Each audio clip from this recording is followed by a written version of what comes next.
So, hey everyone, I'm Micah, and with me is Sean, and we're going to be doing a role play for you that has two different endings. First, we're going to do the smoother ending, and the situation is Dawn, the mom, is going to be talking to her own mother, the grandmother, about her son. The son is 7 years old and he's been asking to sleep alone, but his grandmother continues to sleep in the same bed as him.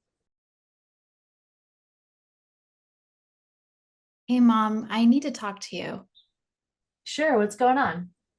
Ma, you know how much I love that you love Evan, and I love watching you two play together. I just love my little man so much. I know, and that's why I wanted to have this conversation. This is hard for me to talk about, but it's important because I want both of us to be on the same page about his safety. Yeah, sure. What's going on, sweetie? You're making me a little nervous.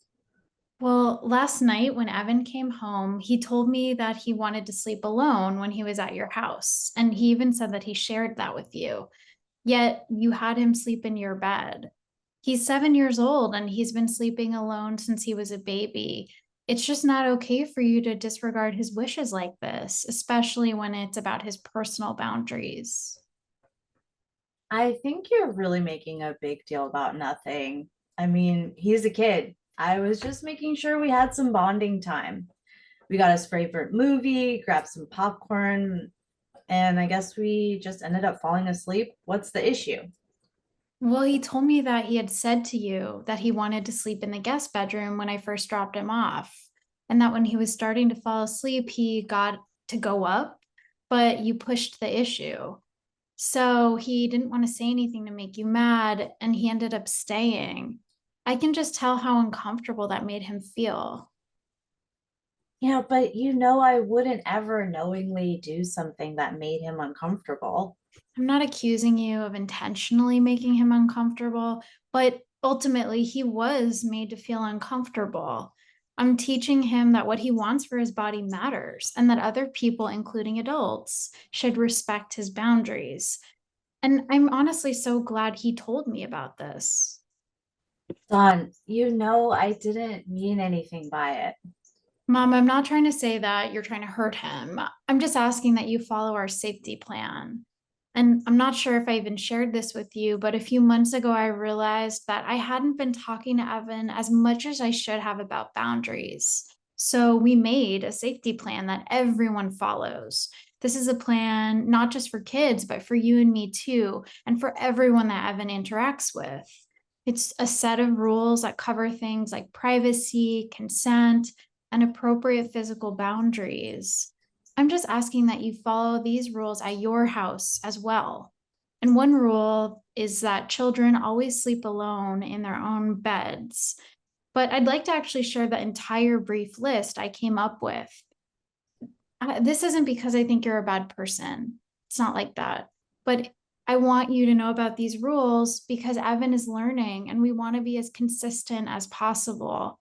He loves you, he looks up to you. And when we model safe and healthy behavior with him, we help him learn what to expect from other people. All right. All right. I see your point. This kind of seems like overkill to me, but okay. Are you on board? I'm on board. I'm so glad to hear that. I'd love it if you look over our safety plan and see if there's anything you'd like to add.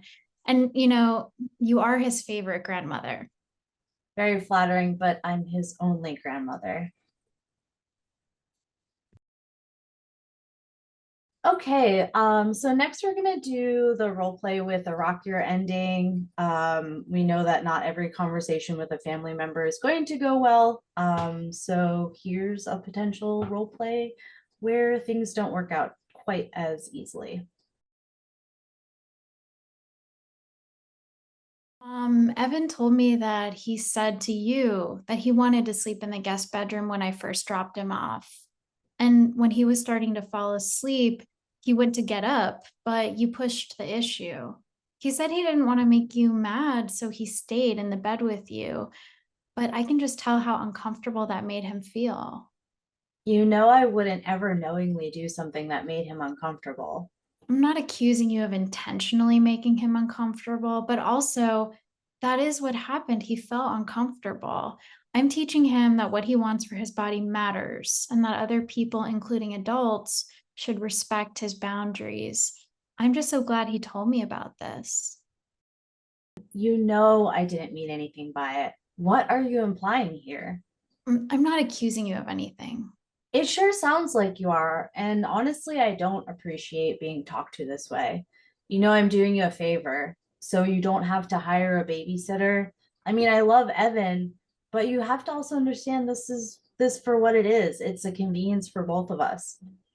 And I raised you and you turned out just fine. If you don't want my help, though, that's fine with me. Mom, that's not what I'm I saying. know how to raise children, and this just isn't the big deal you're making it out to be. I can see how upset you're getting, and that's not my intention at all. I'm not questioning your grandparenting, nor am I ungrateful for you for watching him the other day. I really appreciate that.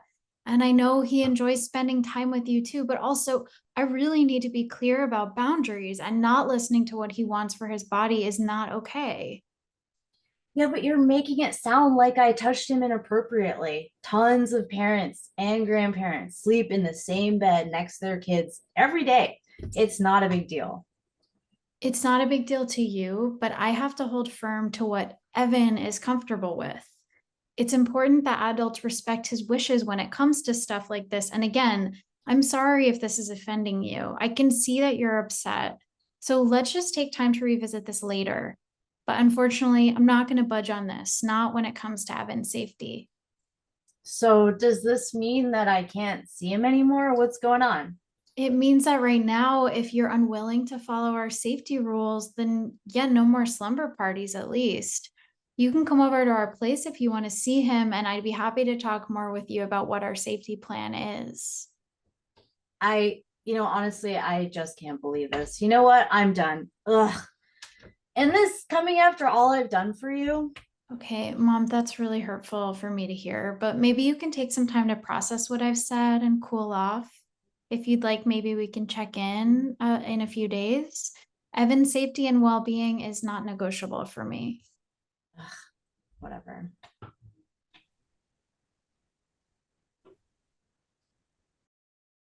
So, as you can see, having these types of conversations aren't always easy. You're not always going to be in a place with someone else where they're going to be able to hear these types of things. But at the end of the day, you can still set boundaries around what you will allow with another adult and the child that you care for.